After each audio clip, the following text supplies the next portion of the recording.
Halo Kemis, jumpa lagi di sesi unboxing produk di channel YouTube Licem Center Indonesia.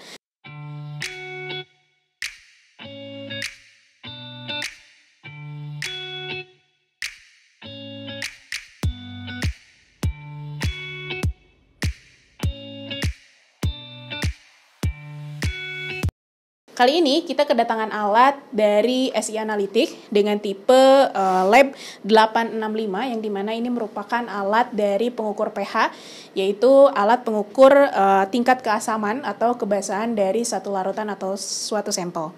Untuk mengetahui lebih lanjut mengenai apa aja yang ada di dalam packing set alat Lab 865 ini, kita akan lihat sama-sama. Oke. Kalau kita nanti order dari alat 865 ini, di sini bentukannya akan seperti ini. Di dalamnya di sini ada reference, dia larutan buffer yang dimana nanti digunakan untuk proses validasi atau kalibrasi dari alat pH meter itu sendiri. Kemudian di dalamnya juga terdapat dua box kecil di kanan dan kiri. Untuk box pertama, dia berisi elektrod yang di mana nanti dia berfungsi elektrod yang digunakan di main unit Lab 865 ini. Dia tipenya dari Blue Line 14 pH. Dia elektrodnya tipenya tipe elektrod Blue Line 14 pH. Nanti kita akan bahas satu-satu ya mengenai fungsi dan fiturnya nanti apa saja. Kemudian untuk box selanjutnya, di sini ada port yang nanti menghubungkan antara si main unit Lab 865 dengan PC yang nanti digunakan untuk ekspor atau import data hasil dari pengukuran, ataupun nanti kalaupun nanti digunakan untuk tipe yang lebih tinggi daripada 865, nanti bisa digunakan sebagai penghubung antara unit dengan PC yang dimana kita nanti bisa mengontrol semua jenis konfigurasi dan pengambilan data melalui PC tersebut. Kemudian di dalamnya juga ada satu set dari kabel power. Di sini setnya ada power adapternya. Kemudian di sini juga ada steker dari kabel power adapter yang dimana di sini disediakan 4 piece. Ini disediakan sesuai dengan kebutuhan dari negara masing-masing ya. Cuman kalau kita untuk Indonesia kita pakai yang tipe yang ini. Oke, di sini juga dia ada set dari standing ya, yang dimana nanti digunakan untuk kita simpan elektrodnya sehingga lebih memudahkan saat kita akan melakukan pengukuran daripada pH. Kemudian di sini juga diberikan satu buah gelas berbahan PP yang dimana nanti bisa dipakai untuk uji fungsi. Untuk uji fungsi di mana kita nanti menggunakan ini pH buffer ini untuk uji fungsi dari si alat Lab 865. Itu dua box kecil yang ada di dalam set 865. Kemudian di dalamnya juga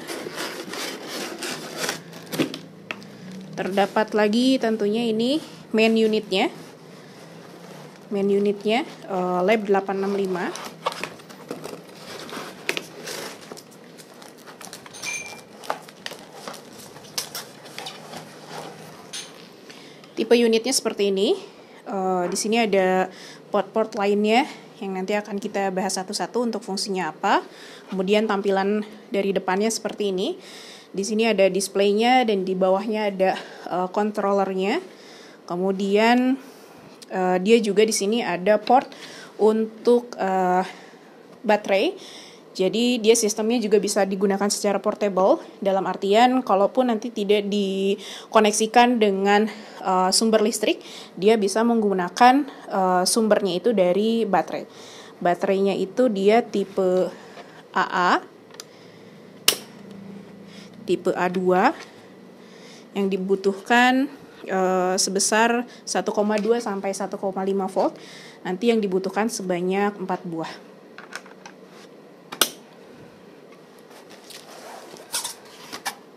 Oke. Untuk di dalamnya udah habis ya, nggak ada apa-apa lagi. Jadi hanya terdiri dari 2 box kecil. Dan ini yang terakhir.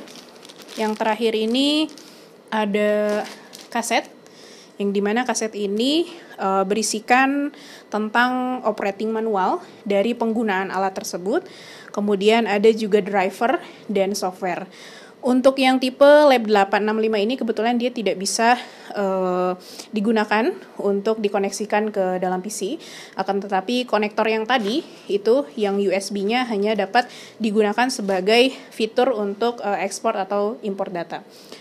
Hasil dari pengukuran di dalam unit ini.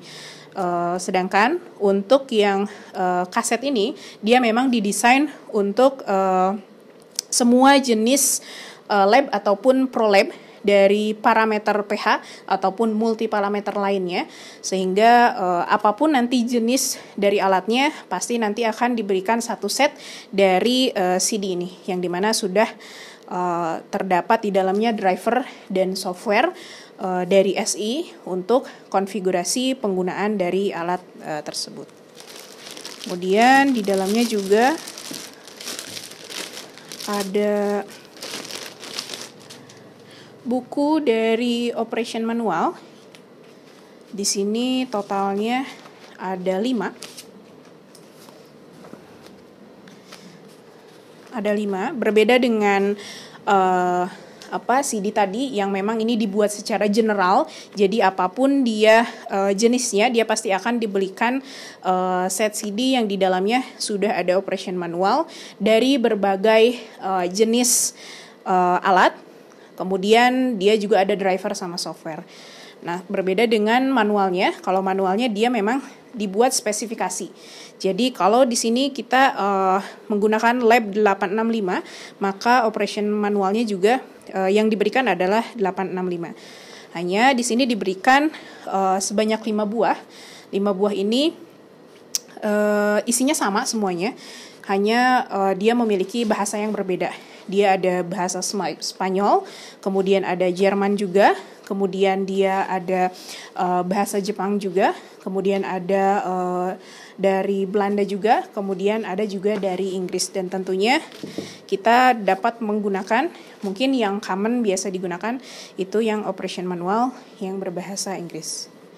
Di dalamnya terdapat panduan-panduan penggunaan alat, kemudian cara pengaplikasian, cara pemasangan, kemudian cara maintenance juga.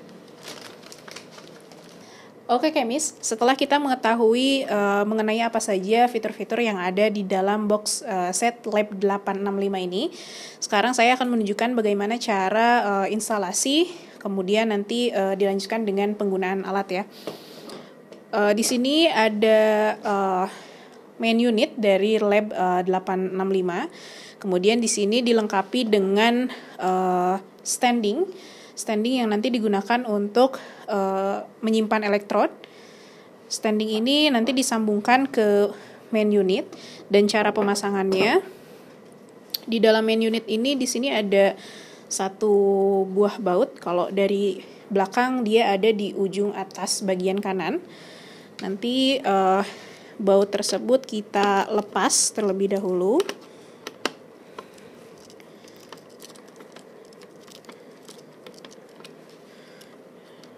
Lepas seperti ini.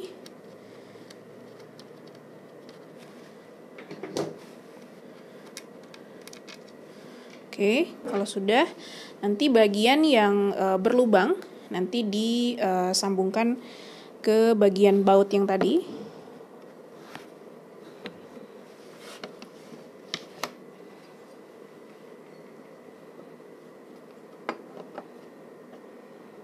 Seperti ini posisinya.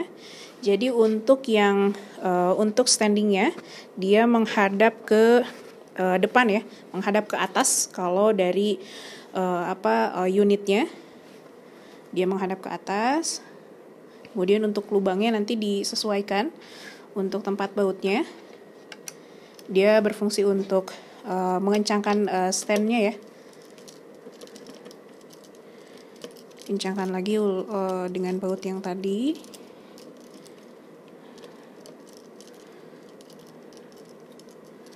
Oke, setelah dirasa cukup, kita kembalikan lagi ke posisi awal. Bisa dilihat di sini udah ada stand besinya untuk holdernya. Kemudian nanti untuk bagian holder standnya itu, untuk ini bagian kepala yang terdapat lubang 4 ini, dia kepala untuk menaruh bagian atas dari si elektrodnya, dan yang ini dia bagian bawahnya. Di sini juga terdapat lubang yang nanti kita sambungkan ke bagian besi dari holder si standnya tadi. Masukkan seperti ini. Kemudian nanti di sini juga ada dia untuk adjustment, memperkuat si yang standing ini. Oke.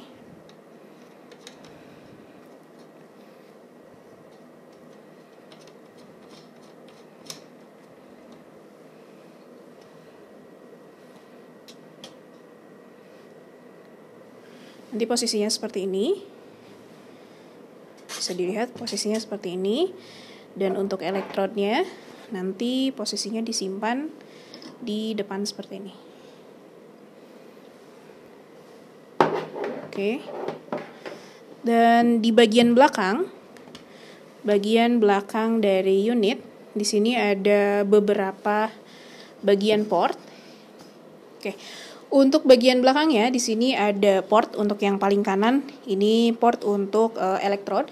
Kemudian untuk yang bagian bawah dia sama juga untuk elektrod, tapi jenisnya untuk reference elektrod.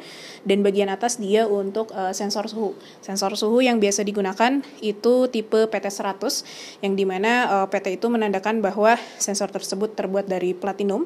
100 itu menandakan dari referensinya yang 100 ohm. Untuk setiap elektrod memang dia terdiri dari 2 probe. Jadi ada yang besar, dia merupakan probe utamanya, dan yang bagian kecil ini merupakan probe referensinya. Untuk cara memasukkannya, di sini kita langsung tekan aja untuk yang bagian atasnya, dan untuk yang referensinya dimasukkan ke bawah. Dan yang atas tadi untuk suhu. Kalau sewaktu-waktu chemist lupa untuk posisinya, nanti di sini juga sudah ada keterangan di bawah port ini sudah ada keterangan. Untuk yang besar dia untuk probe pH, kemudian untuk yang bagian bawah keterangannya juga di bagian bawah. Di sini ada ref yang artinya reference, kemudian yang untuk TP ini bagian dari sensor suhu tadi. Setelah ini tidak ada probe apa-apa lagi, ini hanya aksesoris saja untuk yang bagian di samping kanannya. Kemudian yang selanjutnya di sini ada port USB. Port USB ini tadi bisa digunakan dari kabel bawaan, yang dimana nanti si port USB ini dapat digunakan untuk kita proses ekspor data. Jadi data hasil pengukuran pH yang sudah dilakukan sebanyak kurang lebih 50 data, nanti kita bisa ekspor melalui kabel USB tadi. Cara memasukkannya ya seperti ini. Oke, kemudian untuk bagian di sini juga dia sudah ada port dari kabel power source-nya.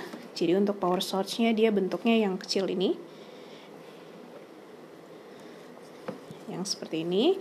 Kemudian untuk yang bagian atas dia juga digunakan sebagai aksesoris reference lainnya, atau nanti kalau tipe yang lain itu bisa digunakan untuk elektrod lainnya. Cuman untuk saat ini untuk bawaan dari box Lab 865 itu hanya tersedia power adapter, kemudian untuk import data untuk ekspor data yang bagian USB, kemudian untuk elektrodnya. Untuk selebihnya itu tidak digunakan. Oke, kalau sudah dipastikan untuk elektrodnya tersambung ke unit, cara penggunaannya, elektrodnya bisa disimpan di bagian depan dalam holder seperti ini. Kemudian nanti dapat dilakukan analisis seperti ini. Oke, untuk penggunaannya, yang pertama pastikan bahwa sumber listrik sudah terhubung ke dalam unit. Kemudian karena kita akan menggunakan elektrod sebagai referensi untuk mengukur tingkat keasaman atau kebasahan satu sampel, jadi pastikan juga elektrod sudah tersambung ke dalam unit secara benar. Kemudian di sini ada beberapa fitur. Yang paling atas dia fitur dari displaynya, kemudian yang bawah ini merupakan bentuk dari controllernya. Untuk proses on dan off dari unit, di sini ada lambang tombol on off. Jadi kalau kita mau mengaplikasikannya, pertama yang ditekan adalah tombol on off.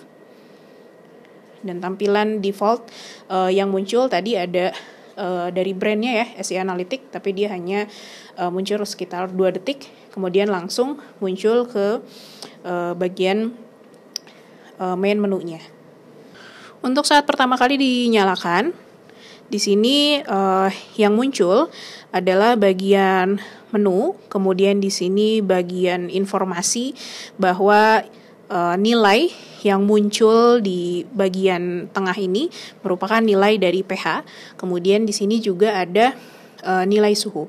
Kalau kita tidak menggunakan sensor suhu di dalam unit ini, jadi tidak ada tambahan tadi ya, tambahan port yang disambungkan di bagian atas, maka suhunya akan default berada di 25 derajat Celcius.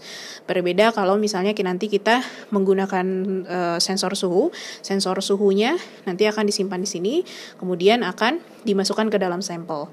Sehingga nanti yang akan terhitung adalah nilai pH sekian pada suhu sekian. Jadi nanti suhu yang muncul di sini adalah suhu dari si sampel itu sendiri. Kemudian fitur lain yang ada di bawah ini ada fitur menu dan USB output. USB output ini fungsinya untuk dia ekspor data. Jadi kalau sudah ada informasi data hasil pengukuran, nanti kita bisa klik untuk yang USB output ini. Nanti di sana akan ada informasi untuk kita bisa mengekspor hasil dari pengukuran kita. Kemudian ya untuk F1 ini, dia fungsinya untuk kita mengakses fitur dari menu.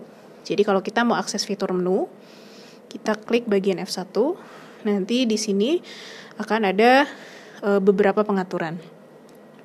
Kalau kita ingin mengakses ke bagian yang bawah, di sini ada row atas sama bawah. Untuk kita mengakses fitur dari menu itu sendiri. Seperti itu. Kalau tidak ada yang ingin kita atur, kita bisa kembali ke menu back. Di sini back ada menunya. Oke. Seperti itu. Jadi tampilan defaultnya seperti ini. Kemudian tadi untuk yang F1, F2 ini nanti fungsinya tergantung apa yang tertera di dalam display ya. Jadi kalau untuk yang pertama kali di sini F1 ini berfungsi untuk kita mengakses menu. Tapi kalau kita klik satu kali lagi, maka si F1 ini berfungsi sebagai fitur dari untuk back dari menu tadi. Untuk M ini, kemudian untuk yang tombol M, tombol ini berfungsi untuk dia merubah parameter. Jadi kalau kita klik satu kali, maka parameternya akan berubah menjadi microvolt. Kalau kita klik satu lagi, dia akan berubah menjadi pH. Akan tetapi dua-duanya sama merupakan referensi dari nilai pH itu sendiri. Kemudian yang di bawahnya dia ada fitur dari cal yang dimana digunakan untuk fitur dari kalibrasi. Jadi biasanya kalau kita akan melakukan kalibrasi, maka kita tinggal masukkan sampel buffernya, kemudian dihubungkan dengan elektrod. Pastikan elektrodnya sudah mencukupi batas dari sampelnya, jadi sudah terendam. Kemudian kita bisa klik dengan calibration. Nanti dia akan mulai kalibrasi secara otomatis. Oke, selain fitur dari CAL, di bawahnya dia ada STO. Dia merupakan storage. Jadi untuk hasil terakhir, nilai terakhir yang kita pengukuran sampel terakhir, kita bisa akses lihat di STO. Karena di sini belum ada pengukuran yang kita lakukan, maka di sini nilainya masih kosong. Kita bisa back. Nah, kemudian untuk AR ini dia fungsinya sebagai untuk freeze dari nilai, atau dia fungsinya sebagai hold, tombol hold dari pengukuran pH itu sendiri. Kemudian untuk yang fitur RCL, ini merupakan fitur dari data yang masih tersedia daripada memori di unit ini. Kemudian untuk row atas bawah tadi untuk kita pilih kalau mau pilih pilihan di menu ya. Kemudian untuk enter dia fungsinya untuk memulai atau merunning dari si aplikasi tersebut. Oke, itu fitur-fitur yang ada di Lab 865 dari segi controllernya. Oke, Kemis, untuk penggunaannya ini sangat simpel ya. Jadi kalau kita mau menggunakan pH meter, ini sebenarnya kalau dalam keadaan mati, pertama yang harus kita lakukan setelah memastikan bahwa kabel port dari power source sudah terhubung, kemudian dari elektrod juga sudah terhubung, kita bisa langsung menekan tombol on. Nah, kalau sudah muncul menjadi tampilan default seperti ini, kita bisa langsung membuka elektrod. Kemudian nanti kita di sini sampelnya langsung bisa dimasukkan. Nanti hasilnya akan langsung tertera di layar. Jadi penggunaannya sederhana, hanya seperti itu. Untuk selanjutnya saya akan menjelaskan sedikit mengenai elektrod dari blue line ini ya.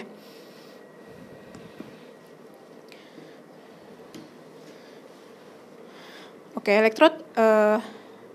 elektrod bawaan yang terdapat di dalam set Lab 865 ini merupakan tipe dari Blue Line 14. Tampilannya seperti ini. Kemudian di dalamnya dia terdapat referensi dari KCl 0,3 mol dengan konsentrasi 0,3 mol per liter. Kemudian atau di dalamnya juga bisa juga kita gunakan AgCl juga ya. Cuman biasanya di sini dia dalam satu set dari elektrod ini sudah terdapat elektrod dan portnya, kemudian dilengkapi dengan 3 molar dari KCl. Nah, KCl ini digunakan untuk dia mengisi bagian bawah dari si elektrod. Jadi ini penutup elektrod sekaligus tempat untuk dari si KCl. Karena bagian elektrod ini tidak boleh dalam keadaan kering. Kalau misalnya dia dibiarkan dalam keadaan kering, maka dia akan mengurangi lifetime dari si elektrod itu sendiri. Kemudian juga dia bisa menyebabkan hasil nanti yang dihasilkan untuk pengukurannya itu tidak akurat seperti itu. Jadi kalau misalnya kemis ngelihat untuk yang bagian bawahnya ini dia sudah kurang, jadi tidak menutupi dari si elektrodnya, jadi bisa ditambah seperti itu. Nah, kemudian kalau kemis lihat di sini juga seperti ada cairan di dalamnya, dia juga sama isinya KCl ini. Biasanya nanti ada beberapa tetesan dari luar, dari dalam, maksudnya nanti ada beberapa tetesan dari dalam yang keluar. Itu sangat normal. Kalau hal tersebut terjadi itu sangat normal. Seiring berjalannya waktu, si nilai dari larutan KCl ini akan berkurang. Nah, kalau sudah berkurang, nanti kita bisa isi dalamnya ini dengan larutan bawaan 3 molar KCl ini. Caranya nanti tinggal di keataskan untuk si bagian yang warna birunya ini. Kemudian untuk bagian yang bulat ini nanti dibuka. Kemudian untuk pengisiannya mudah saja seperti ini. Jadi nanti diisi sesuai dengan batas dari kapasitas si elektrod ini. Jadi cara pengisiannya seperti ini. Jadi nanti ditutup lagi. Nah, kemudian setelah pengisian ataupun nanti saat penyimpanan, biasanya nanti terdapat di sini seperti serbuk-serbuk atau endapan-endapan garam yang terdapat di bagian atas elektrod ini. Dan kalau melihat keadaan seperti itu, kemis jangan kaget karena hal tersebut memang normal terjadi di dalam elektrod, dan hal tersebut juga endapan tersebut tidak akan berpengaruh terhadap efisiensi atau tidak akan berpengaruh terhadap nilai yang nanti dihasilkan dari pengukuran pH itu sendiri. Kalau hal tersebut terjadi, kita bisa membersihkannya dengan membilas elektrod ini dengan larutan seminimal-minimalnya, itu air tipe 3 atau Aquades. Jadi memang untuk defaultnya di dalam elektrod ini sudah ada larutan KCl tadi ya, yang dapat digunakan sebagai larutan perendam dari elektrod bagian bawah dan sebagai penambah dari bagian dalam si elektrodnya. Nah, kemudian berbicara mengenai lifetime dari elektrod ini, lifetime dari elektrod akan berkurang efisiennya atau berkurang akurasinya sesuai dengan penggunaan. Jadi sering atau tidaknya digunakan, kemudian jenis sampel yang digunakan, kemudian suhu juga dia akan berpengaruh terhadap tingkat akurasi dari pada elektrod itu sendiri. Suhu yang diizinkan untuk penggunaan atau environmental temperature itu suhu dari 5 sampai 100 derajat Celcius. Jadi kalau misalnya ada kemis yang melakukan analisis pengukuran pH dengan suhu yang dipanaskan, itu bisa, tapi selama itu kurang dari suhu 100 derajat Celcius. Tapi tentunya dia akan lifetime-nya lebih panjang kalau memang digunakan di dalam suhu yang ruang. Kemudian penggunaan sampel juga dia bisa berpengaruh. Jadi kalau penggunaan sampelnya itu merupakan asam kuat atau basa kuat atau jenis dari minyak atau protein lain-lainnya yang misalnya dia akan menyisakan sampel itu di bagian ujung elektrod, dia juga akan mempengaruhi dari berkurangnya akurasi dari pengukuran tingkat keasaman atau kebasahan dari sampel. Ya, ataupun kalau kita menggunakan sampel dari hidroksida, kita bisa bilas bagian elektrod ini dengan asam sitrat. Kalau kita menggunakan sampel yang mengandung minyak, kita bisa bilas elektrod ini dengan menggunakan air tadi, plus juga menggunakan sedikit sabun. Sabunnya boleh bebas sabun apa aja, tapi untuk tipe airnya seminimal-minimal yang digunakannya itu tipe 3 atau Aquades itu tadi. Kemudian yang terakhir, kalau kita menggunakan bahan protein yang digunakan sebagai sampel untuk pengukuran pH, kita bisa menggunakan larutan PEP untuk membilas bagian elektrod ini. Dan untuk bagian elektrod ini, yang bagian bawahnya, dia juga kita harus berhati-hati, jadi tidak boleh ada scratch. Jadi kalau kita sudah bilas lagi dengan Aquades, maka kita harus mengeringkannya dengan hati-hati, karena kalau nanti akan menimbulkan scratch, itu akan berpengaruh kepada tingkat akurasi dari pengukuran selanjutnya. Seperti itu. Nah, kemudian tahapannya kalau kita sudah membilas elektrod dan lain-lain, maka kita bisa melakukan validasi sampel, validasi terhadap elektrod dengan menggunakan buffer tadi. Buffer yang disediakan. Jadi untuk bawaan dari lab 865 ini sudah dilengkapi dengan larutan buffer untuk pH 4 dan buffer pH 7. Yang dimana nanti bisa digunakan untuk kita proses validasi sebelum akan mengukur sampel lainnya. Oke Kemis, setelah tadi kita mengetahui mengenai cara penggunaan dari pH Lab 865 ini, kemudian bagaimana saja cara penggunaannya, fitur apa saja yang ada di dalamnya, kemudian bagaimana cara maintenance dari troubleshoot-nya. Sekarang kita akan coba untuk pengukuran sampel. Oke, kalau memang sudah dipastikan power source-nya tersambung, kemudian elektrodnya juga tersambung, kita tinggal memasukkan elektrodnya ke dalam sampel. Oke, untuk pengukurannya, jadi kita pastikan bahwa si elektrodnya sudah terendam di dalam sampel.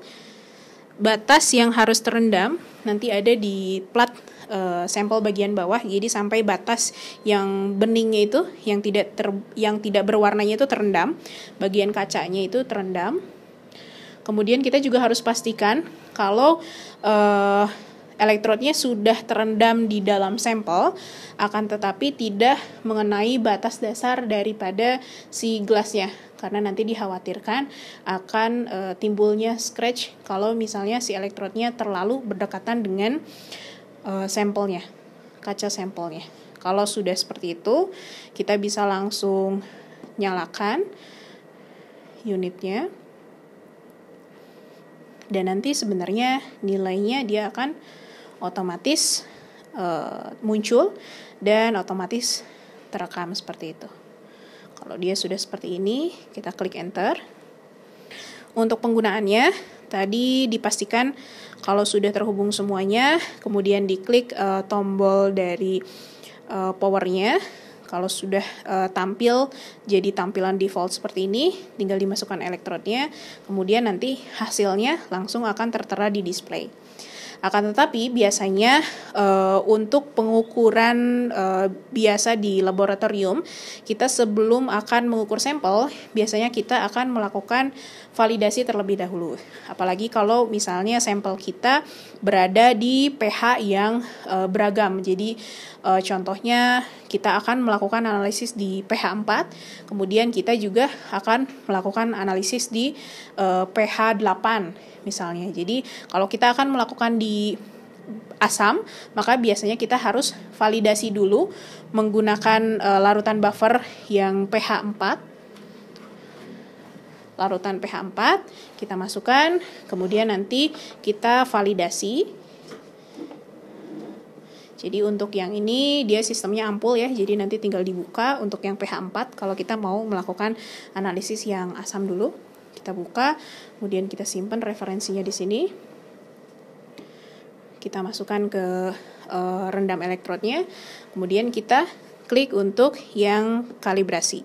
Nanti dia akan otomatis mengkalibrasi untuk pH buffer dari si 4 itu sendiri.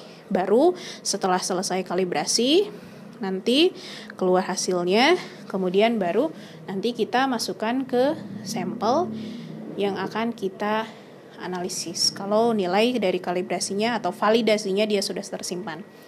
Kemudian kalau kita juga setelah pengukuran asam akan melakukan basa, jangan lupa untuk yang pertama bilas dulu dengan air tipe 3 seminimal-minimalnya dengan Aquades. Kemudian setelah dibilas, kalau bisa nanti dibilas dulu dengan disarankan nanti dibilas dulu dengan si larutan basa yang akan diukur tersebut, atau kalau kita nanti akan melakukan validasi terlebih dahulu sebelum melakukan analisis lagi, maka sebaiknya dibilas dulu dengan larutan buffer yang basa tadi.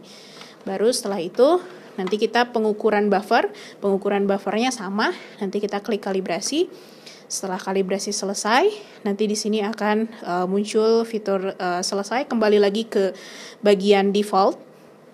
Baru nanti kita pengukuran sampel lagi. Seperti itu.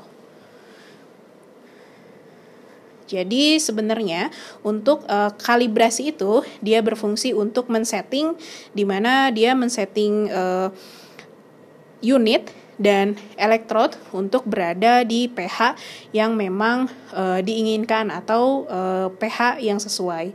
Sehingga biasanya kita menggunakan larutan buffer atau larutan penyangga yang dimana nilai pH-nya tidak akan mengalami fluktuasi atau nilainya akan tetap seperti itu. Jadi kalau pH 4 biasanya dia akan di pH 4 seperti itu. Kalau untuk instrumen, biasanya instrumen itu dilakukan kalibrasi dengan jangka waktu tertentu. Akan tetapi kalau untuk pengukuran pH, biasanya setiap kali akan analisis, kita harus melakukan validasi terlebih dahulu.